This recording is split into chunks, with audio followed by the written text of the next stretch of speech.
Randy, how's it going? Great to see you.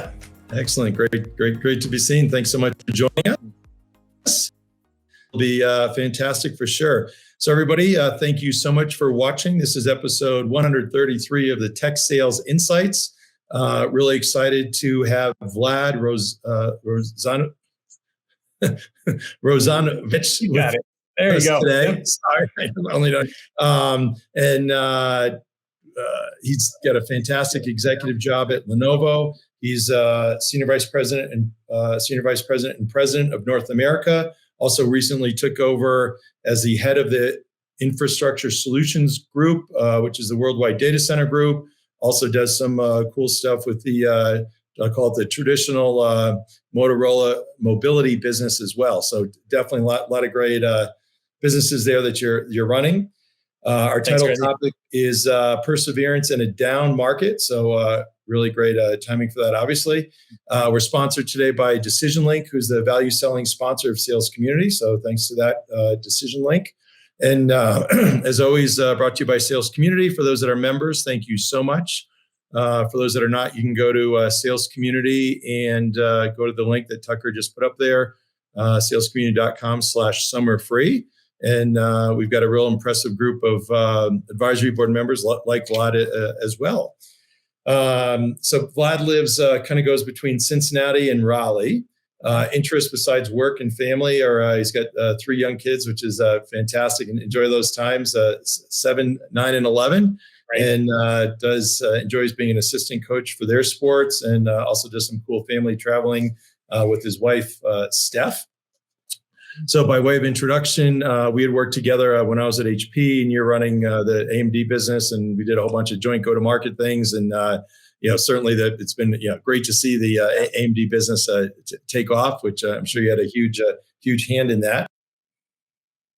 But also have some people that know you well give some intro comments. So from Bill Swales, who we've known both for a long time and runs a big piece of the business. Says Vlad is of high integrity, leads from the front, customer obsessed, an ally for DEI, great listener. He's authentic, partner centric. He's someone who helps those in need, and he finds the right balance between strategy and execution. He knows how to inspire others. And I know many, including myself, who would run through the wall for him. So pretty cool there. That's awesome. And then from Stephen Hagler, who's a channel leader at VMware, said Vlad not only knows the business very well, he takes the time to engage personally to build both the strategy as well as drive execution up and down the organization. He was always invested in our success, even as partners in his business. Even as recent as this year, Vlad took time away from a large keynote to engage with me about opportunities that he felt might be interesting for me. So pretty cool stuff there for sure. So I'll tell you, Randy, those are 2 of my favorite guys in the industry. I've known them for a long time, and it's wonderful to hear those thoughts. Awesome. Fantastic. So jump right into the question. So you were at AMD for a long time, but talk about your maybe first job after Boston University, and that's BU, not BC for those that are. That's right. So, going back now, went to Boston University, majored in computer engineering, did a minor in business. I actually thought I was going to go play basketball at BU, and was in touch with Coach Brown during my senior year in high school. And, it was interesting. Went up to Boston University first week in school, met with the coach, and he, coming out of his office, he's like, make sure you stay in shape until the season starts. And, another coach sees me, he says, hey, are you on scholarship for basketball? I said, no, I'm actually on an academic ride. And he says, hey, I'll put you in the best shape of your life in 8 weeks. And it was the head rowing coach. And I ended up, shockingly, I never even knew what rowing was. And I actually joined the rowing team, and for 4 years as a varsity athlete, kind of did that while while I was in school for engineering. But as you said, Randy, so, after Boston University, moved out to California, said, hey, I'm going to go work in Silicon Valley, hired on to AMD back in 1996. And so, started out with AMD in something called their technical sales engineering program, did some rotations within the organization into things like commercial marketing. And then finally they said, hey, it seems like you know how to walk and chew gum. We're going to put you out in the field. And So AMD moved me out to Raleigh, North Carolina, covered a whole bunch of embedded accounts. I remember there was an account, Gilbarco, they did gas pumps, and they were the first person to put TVs in a gas pump. And I remember working that design win, and it was like the coolest thing. So spent a couple of years down there doing these OEM and embedded type accounts. Moved on to the IBM account team, and before you knew it, I was the head sales manager on the IBM team after everybody kind of left above me. Focused in on IBM for a long time, and then there was a guy, Kevin Knox, who came over to work for AMD, and he ran the commercial business. And he says, "Hey, I want to move you either to New York or Boston and call on all the Wall Street accounts and kind of talk about the message of technology to financial services firms." And so spent a few years really focused in on those financial services firms. And from there, ran Wall Street, ran financial services, then ran Americas for commercial, and then ran Americas for everything for AMD. So I covered commercial, consumer, graphics, embedded. Did that for a while, and then moved over to the data center side. And for my last 4 years at AMD, actually covered the data center market, focused on accounts like Amazon and Oracle, Google, Microsoft, and many of the other large corporations or large government institutions doing things within the data center space. So that was my career at AMD. It's kind of crazy. It spanned 24 years, but learned a lot and did a lot of things there. That's great. And then how did you get over to Lenovo? Yeah, great question. And so this is one where Lenovo was actually talking to me for about 5 years, where they were trying to get me to come over.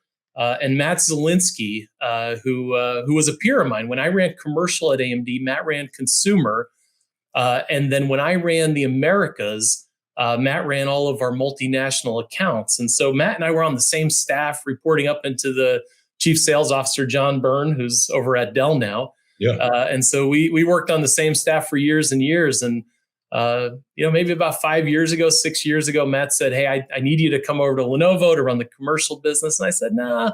I said, I still think AMD's got some legs, and decided to stay. And that's when I was running the data center business. And, a couple of years later, Matt called me back up and said, "All right, big boy, I'm not losing you this time." But there was something interesting, right? It wasn't just coming in working under Matt. Lenovo was going through a transformation on how do you, being a number one PC provider in the world, but also having businesses like Motorola, Mobility, as well as the Infrastructure Solutions Group, which is the data center portfolio. And Matt said, "You know what, Vlad, I want you to not only just run PCs for North America, but I want you to create a culture and run an organization that makes us look like one face to our customers and one face to our partners." And I said, "You know what, that sounds it was also a bigger opportunity where, probably had about 1,800 people working under me. And I said, you know what, now's the right time in my career to go run a large organization and be part of something that can drive to,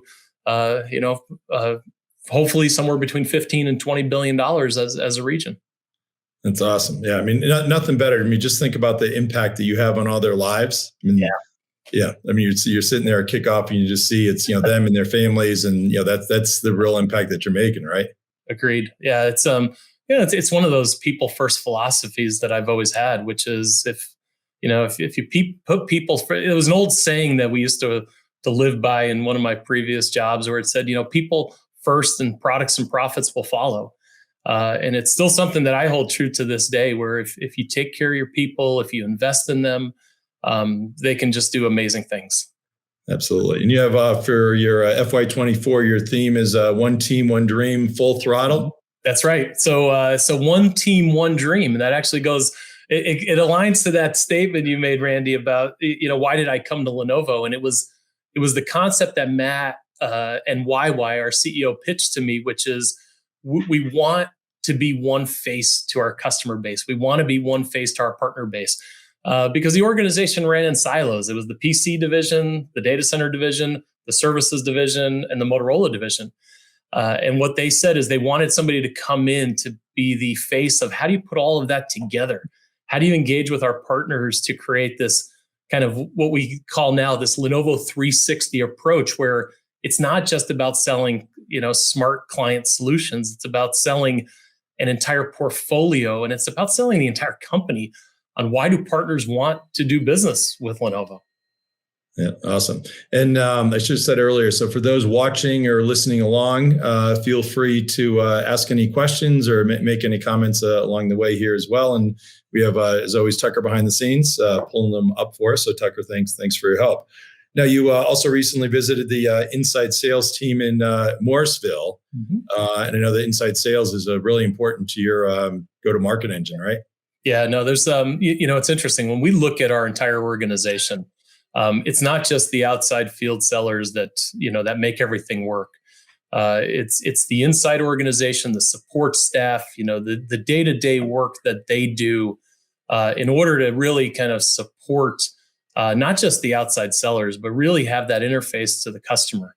From a Lenovo perspective, we actually use multiple sites across the Americas to support the North America business. So we've got our inside sales team in Building 6 down in Morrisville, as you mentioned, but we also have teams in Costa Rica. So that's a team that we engage with that really focuses in as the inside sellers and kind of that selling team to our partners and some of those smaller resellers.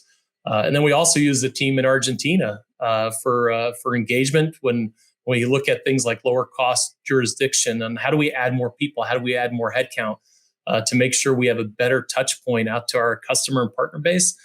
We actually use that organization as well. So yeah, when I look at my team, Randy, it's it's a team effort, and inside is as valuable, if not more, in that customer engagement, in that partner touch point, in that support of our lead sellers and global managers.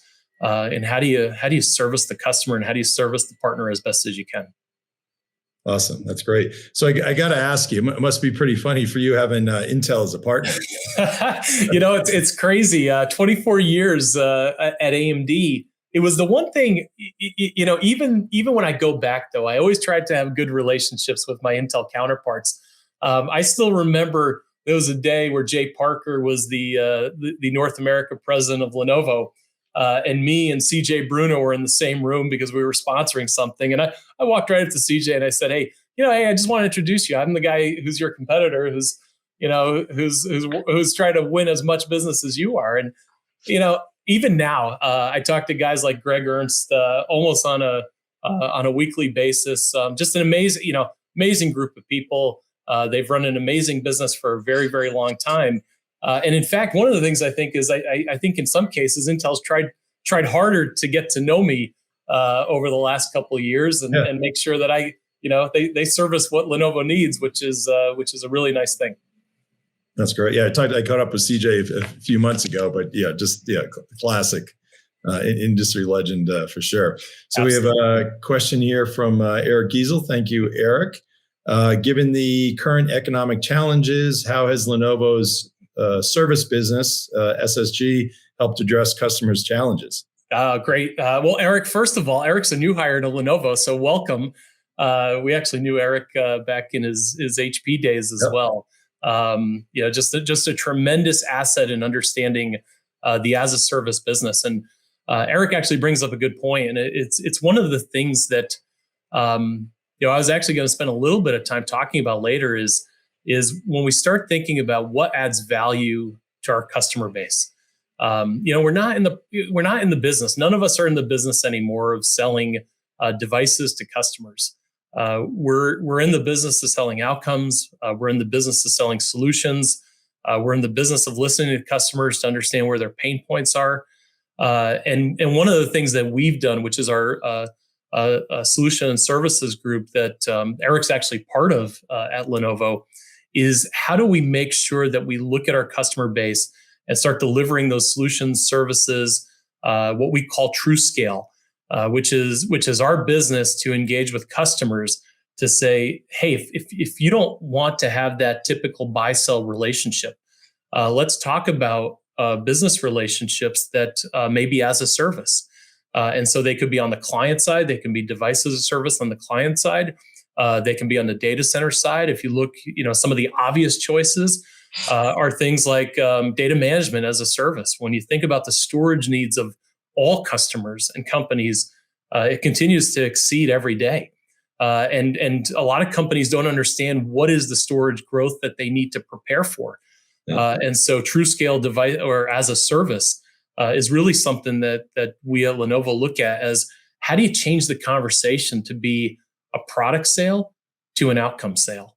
And our SSG organization that Eric's actually part of is exactly lined up there to have those type of conversations with our customer base. Awesome. Great question, Eric. So thanks for that. So a reminder, those watching or listening, feel free to add any other comments or questions as we go here. So our title topic is perseverance in a down market. So certainly something that's very relevant. So I would imagine, customers are an important piece when you think about that. Yeah. It's, one of the things that I look at, Randy, is, customers go through cycles. We had a COVID-fueled environment for so many parts of our business over the last few years. If you look at client sales, they skyrocketed. Both consumers, buying gaming PCs, home machines. When schools were on lockdown throughout COVID, you had education and Chromebook sales going through the roof. As everyone's entered into these hybrid work environments, what they saw was that they needed PCs with better, higher quality audio, visual display capabilities. Home offices became virtual offices with large visuals and monitors. And so you saw this big boom of business on the client side. Then you saw this big boom of business on the data center side because so much of the supply chain was locked down for so long. And even from a Lenovo standpoint, even though we have manufacturing locations, all around the world, 9 different sites where we do procurement and manufacturing, if there was just one component that couldn't get out of Asia, it would create a lockdown. And so, the question then is, how do you engage with customers in situations where you don't have a product to sell, or maybe the market or the market economy is actually starting to really pull back? And one of the things that I really leaned into my entire organization is, when times get tough from a customer standpoint, there's a couple things that I want everybody to do. Number one, change the narrative of what you're talking about with that customer. Give them an opportunity to talk a little bit about their needs, like that, what we just talked about as a service. When we think of the conversation of as a service, it's easier to have when a customer may not be buying. Because, typically you're like, hey, what's my quota? What do I need to sell? How many units do I need to get out the door? How do I make sure I execute to some of those contracts? Well, in a market downturn, one of the things that I view as probably the most important thing is get closer to your customer, understand their needs, have the conversation of maybe those emerging technologies or emerging business practices like outcomes and solutions around as a service. That's the perfect time to actually start talking about, what are those things you want to do to change the narrative? Awesome. And partners, obviously, really important when you think about that as well, right? Absolutely. A partner ecosystem, when we look at it, 85% of our business goes through partners. Partners are our lifeblood, plain and simple, period. Awesome. And you can't do any of that without the people and having a great team. So I'm sure there's a lot of things that come into play there. Yeah, well, and that's the other thing. When you start looking at downturns in the market, and things get tougher, budgets get tougher, operational budgets get tougher. Now that's the time to invest in people. When I look at the efforts of making sure that our people are trained, are educated, are on the cutting edge of technology discussions, on the cutting edge of sales conversations. One of the things we pride ourselves on is diversity and inclusion within our organization, and making sure that, that's the time where you invest in all of your people, so that they want to stick around with you. When times bounce back, the thing that's most important is keeping them educated, keeping them up to speed, showing them that you care and you love them. And you're here to support them, right? That's one of the things that I've always kind of viewed as a servant leadership model. I'm here to make sure that my teams are successful. Awesome. So kind of 4 things, words of wisdom from Vlad: perseverance in down market, double down on customers, importance of partners, change the narrative, and investing in your people. That's right. Yep. There you go. You heard it here. And we've got a long question or comment here from Matt. Matt says, this type of end-to-end commitment to customer excellence that does not diminish in value, no matter who you are interfacing with as a customer or channel partner, is so critical to successful organizations. Absolutely. Indicative of why Lenovo has such a refreshing culture and works so well with the channel. Love these tech sales insights discussions. Thank you. The business of selling outcomes experience, change the narrative, transformational mindset, to get away from a transactional relationship during a challenging time in the market. So maybe great points there, Matt. Appreciate it. But talking about culture, I mean, how do you? It's Matt. I don't even know how many many employees does Lenovo have globally, and then how are you able to kind of put your stamp on the culture kind of for your team? Yeah, that's a great point, right? So from a Lenovo perspective, we've got about 55,000 employees globally. At this point, I've got into my North America organization about probably in that 1,500-1,800 range. But you mentioned it earlier. I've taken on the worldwide infrastructure data center organization as well, and that's adding on another 1,200 people. And so to keep 3,000 sellers motivated, to keep them focused on partners, to keep them focused on customers, that's it's not a small task. But there's kind of a philosophy I've always used, Randy, which is never lose alone. We are a big organization worldwide, but the sales team and the customer facing, the partner teams, they're relatively small compared to the entire organization.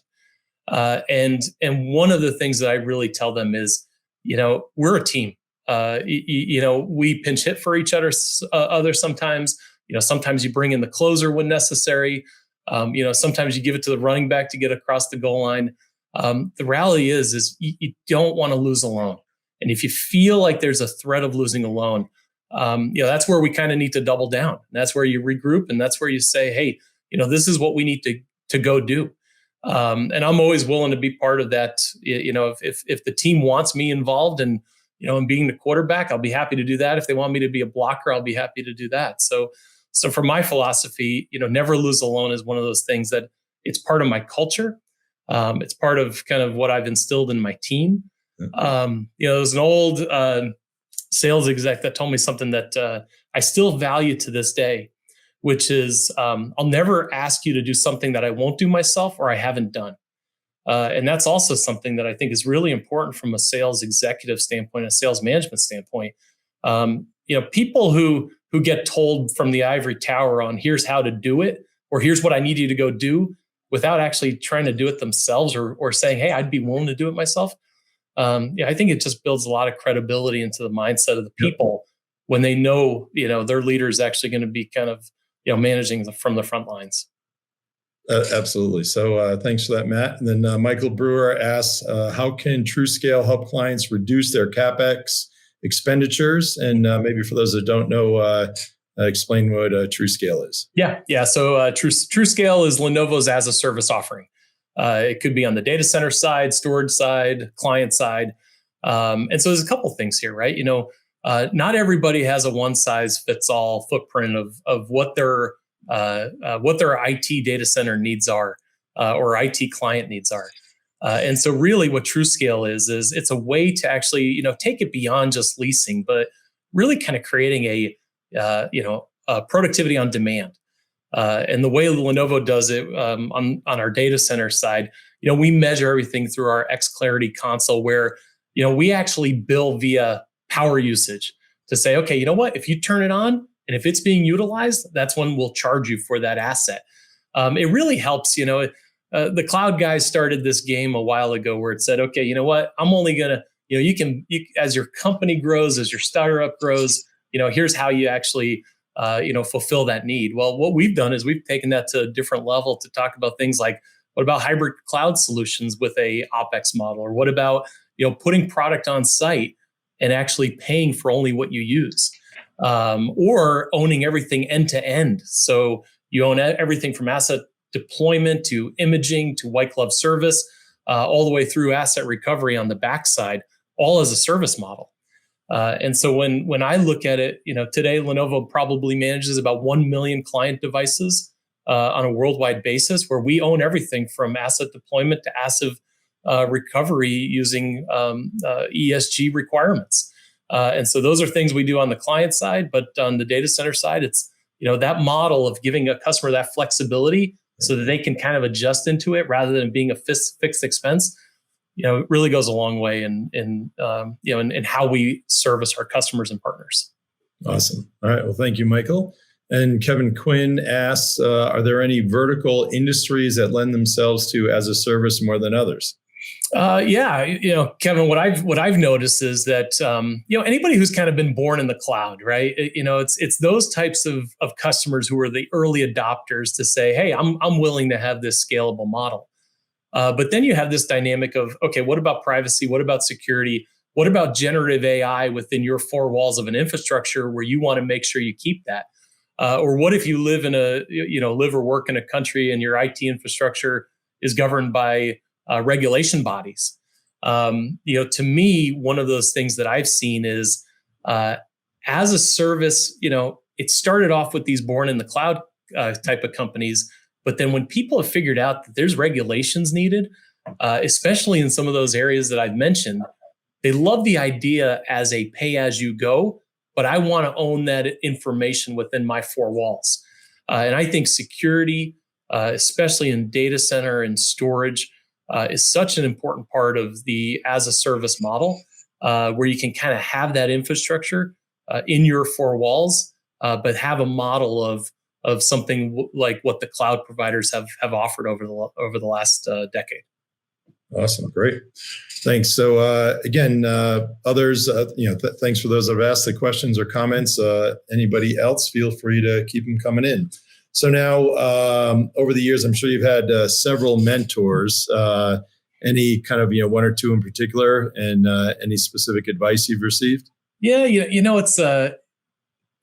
I've had a few mentors over the years. One one by the gentleman named Kevin Knox. He's he was at AMD for a little while, but New Yorker, Yankee fan. I grew up outside New York City too, and so we kind of had that connection. He was a big sports guy, played football at RIT. But one of the things I always learned from Kevin is, it's okay to put pressure on your team. It's okay to demand more of them. It's okay to say no. And so it's one of the things that I learned on, how do you manage especially in areas where your team is growing. And it's that love of what he gave me, but also kind of being tough. It's okay to be tough on your employees. It's okay to ask tough questions. He's one person that comes to mind. Another one is I've got an executive coach that I've used for years, Tom Triolo. That's great. His son just made it to the majors. He was in the minors for about a year and a half, and he just got called up to the Pirates. I think he's batting like 311. Wow, that's huge. Yeah, after his first 20 games. But Tom's always been a huge asset to me as well. When you think about kind of the what if scenarios, what are you doing right for your people? What are you doing right for the company? Think outside the box. Sometimes it's hard for an inside source to kind of ask those questions. And so I do recommend, especially a lot of up and coming sales execs or business leaders, make sure you have somebody maybe outside of your direct path that you can go bounce important questions off of, because it gives you an outside perspective, and it gives you it gives you an opportunity for exactly what Tom does for me, which is, he's a coach. He hasn't been a sales leader at a Fortune 500 company, but what he does do is he guides you and he asks those questions, which maybe you may not see. And so those are some of the things that I've always seen in my mentors is, how are you tough on somebody to demand more out of them? But how do you make sure that they're giving you questions on a different perspective on how you're running your business? Absolutely. And then something I always like to suggest too to anybody in the go-to-market side, where it's sales or marketing, but get one or two customer executives as well. So you have certainly could have a go-to-market executive at a different company, but then you're having it with the customer. And a lot of times, as I'm sure you found, and I found, if you're mentoring somebody, you learn just as much, if not more, than what the mentee learns. So it's not just, all about the person that's being mentored. The person that's providing the guidance, learns a lot. So it's an awesome win-win. And the best way to do it is you just ask. That's right. That's right. And even at Lenovo, we do things. There's a couple mentor type programs we have. One's called our Feed Forward program, where entry level managers have access to top level execs in the company. In fact, I was a mentor to a Japanese woman out of China who was running our Chrome business, and she just started becoming a mentor. And the amount that I learned from her about different markets, different products, and the amount she learned from me is. It's amazing to have those types of programs where you're a mentor to somebody, and it could be outside of your, and most importantly, it's outside your direct line of management. It gives people perspective, and it gives you perspective because you hear things that maybe you're isolated from. Yeah, absolutely. So important there for sure. So what about if there's kind of maybe one or two things or advice that you would give to your younger self? It's a great question, Randy. So, number one is, treat people how you want to be treated all the time. It's something that I've always instilled in my career. It's it's something that my mom taught me at a young age, but it's also something that I would keep reminding myself. So, even though you may hear it from a parent, you don't look at it until about 20 years later, where you're like, you know what? That actually makes a lot of sense. So that's something I keep reminding myself. I wish I kind of took that more seriously in my early part of the career. So that to me is a real big one. I would say the other thing is don't sweat the small stuff all the time.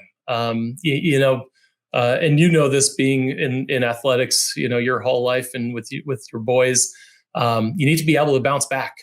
If you have an adverse, something that's an obstacle, something that's held you back, you have to have a quick mindset to say, you know what? Okay, that happened. How do I move on? And use that as an experience. Use it as a learning experience, so you never kind of fall back into that trap again.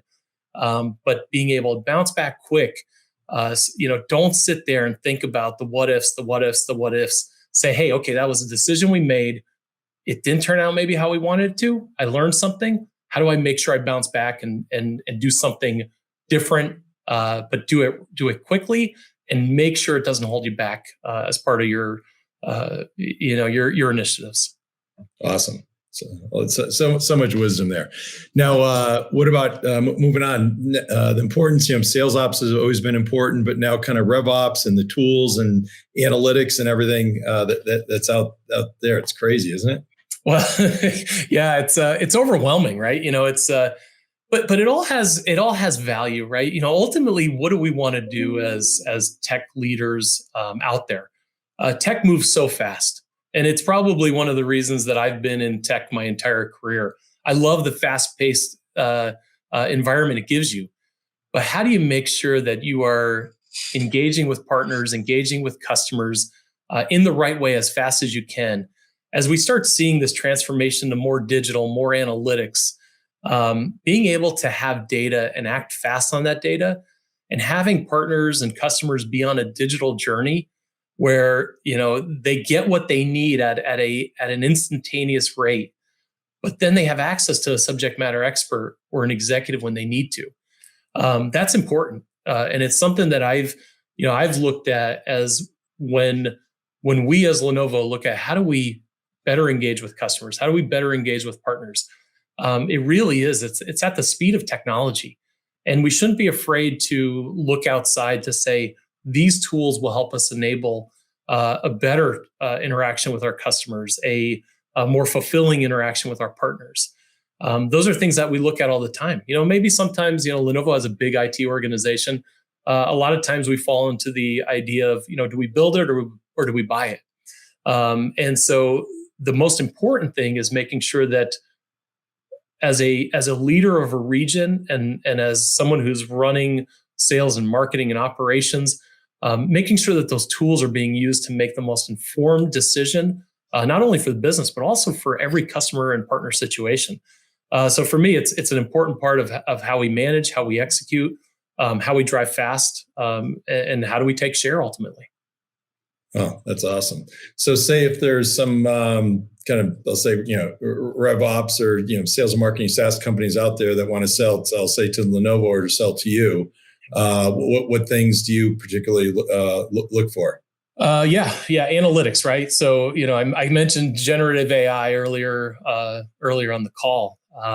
There's no question. Every CIO I've talked to, Randy, in the last 6 months have said, hey, my board or my CEO is saying, what do I need to do to create a chat GPT type feature functionality within my environment? I view it as the same way, right? The market intelligence, customer intelligence, getting data about what a customer wants to do or a partner wants to do, even before you can realize it yourself. And so when I look at some of the sales op tools that are starting to get out there, it's the ones that help accelerate that journey. It's the ones that help you be more analytical. It's the ones that help you kind of analyze, okay, the customer has said this keyword 6 times in a 30-minute conversation. What are you going to do to go make sure that you are now taking a solution based off of that concern that they may have brought up? And so for me, if someone was to sell to me at this point, it's how do you enable more intelligent conversations?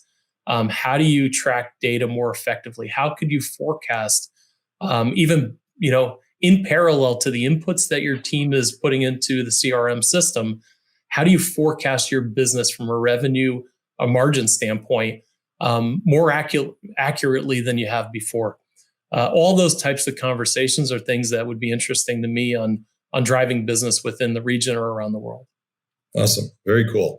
And what about from a lead generation perspective? Are there certain things that you do?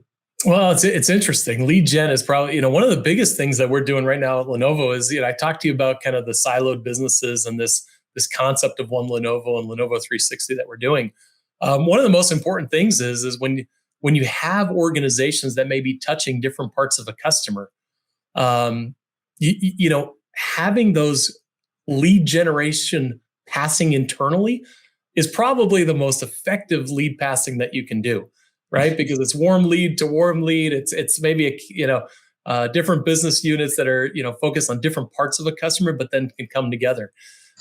For me, that lead generation within an organization, leveraging your assets, right? I mean, even you think about how many connections each and every one of us has to different people in the industry.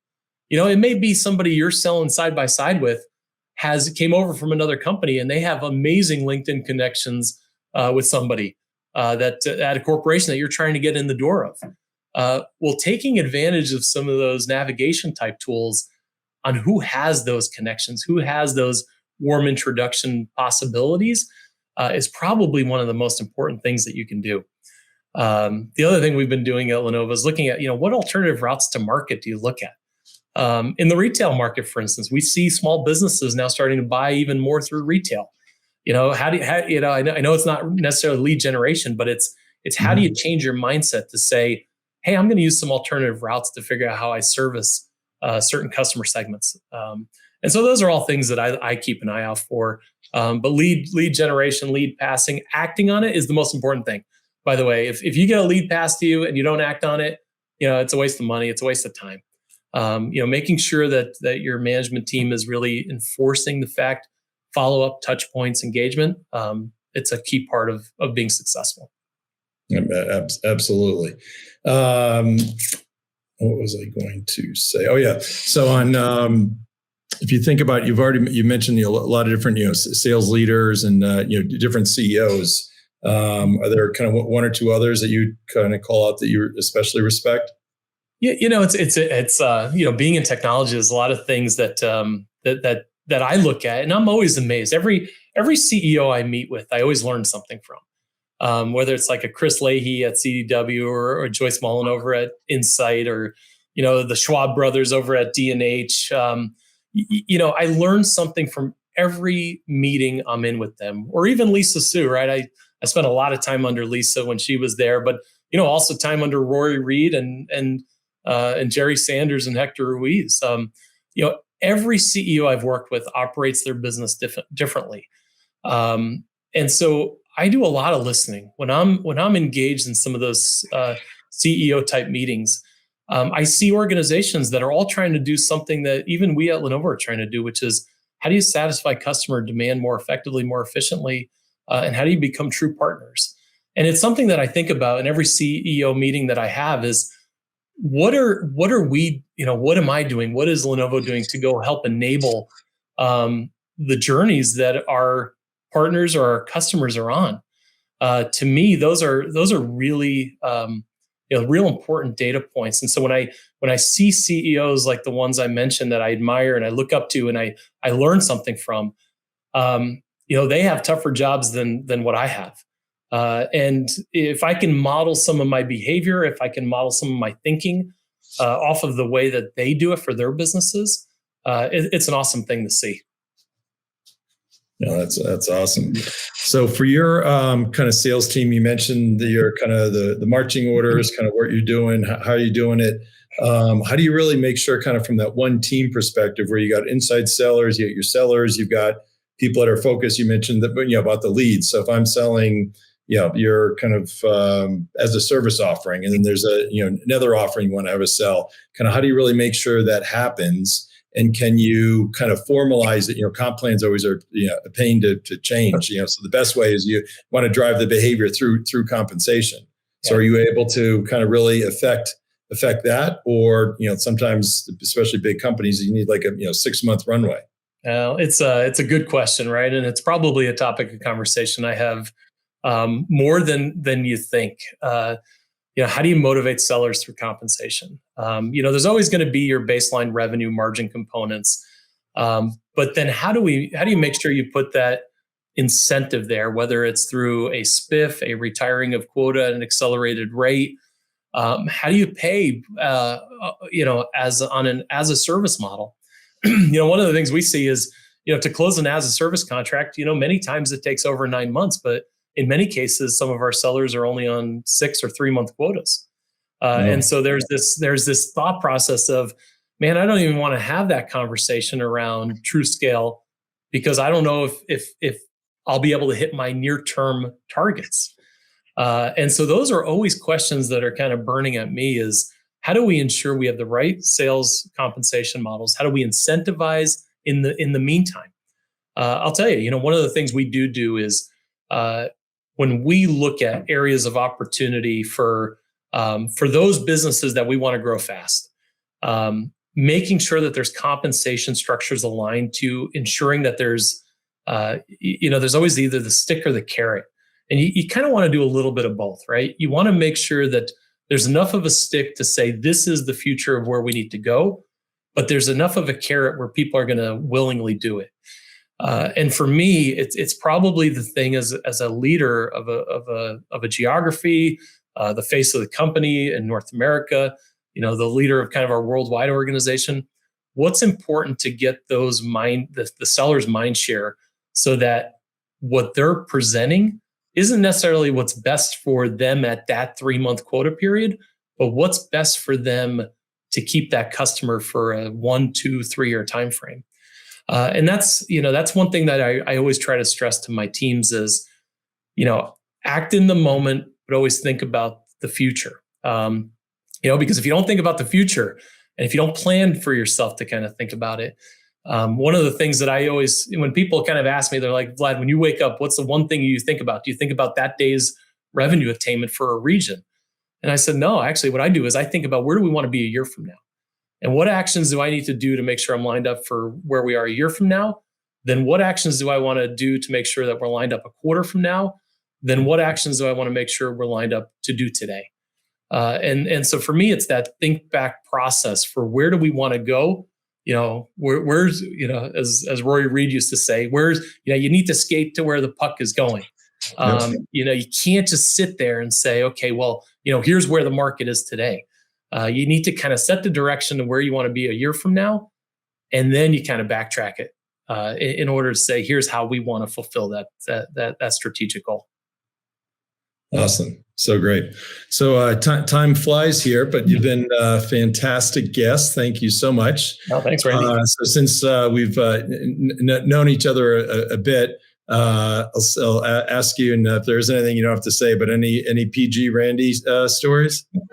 So it's funny. I think of two things, Randy, and when I kind of think about who I model myself after, you actually had a couple influence points in my career, in my life. One of which is, I guess I was running the Americas business or the commercial business at AMD, and you were leading up HP sales. I remember being in Vegas, and you were basically kind of doing your sales kickoff.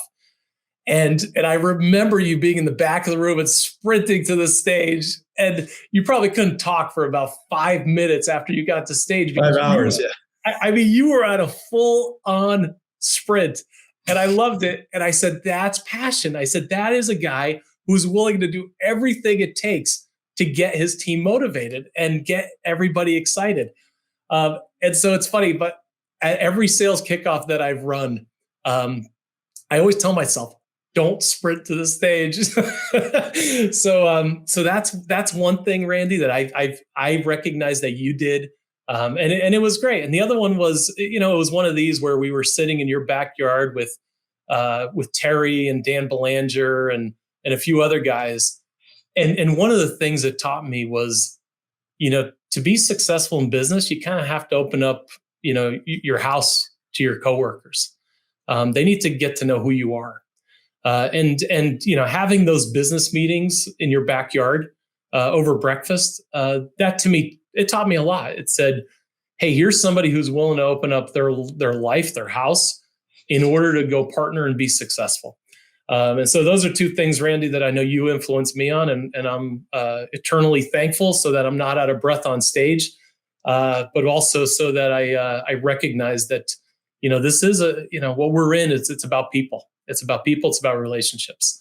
And those were two areas where, you kind of taught me something along the way. Great. Thank you so much. Appreciate it. And in my defense, I forgot how far it was, but afterwards I actually went and measured, because we had these kind of back conference rooms as well. So I think it was, upwards of like a quarter mile or something. And then also it was in Vegas, right? So you're kind of altitude and all that. So it was, the hard part was jumping on the stage. Everybody thought I was going to wipe out, but I was actually that would have been really bad. But anyway, you've been fantastic. So thanks to DecisionLink for being our sponsor, and for those that are members of Sales Community, thanks. And if you're not, definitely go check us out at salescommunity.com. And next week for episode 134, we have Michael Wing, who's president at Vast Data, and his title topic is disruption. So that'll be Wednesday, August 2nd at noon East. So everybody have a great week and enjoy. And Vlad, if you can stay on so we can recap, that'd be great. Yeah, and absolutely. Help as well. Yeah. Thanks, Randy. Really appreciate being on here with you. Thanks. Peter Brennan says, great session, guys. Thank you. Thank you, Peter. Awesome.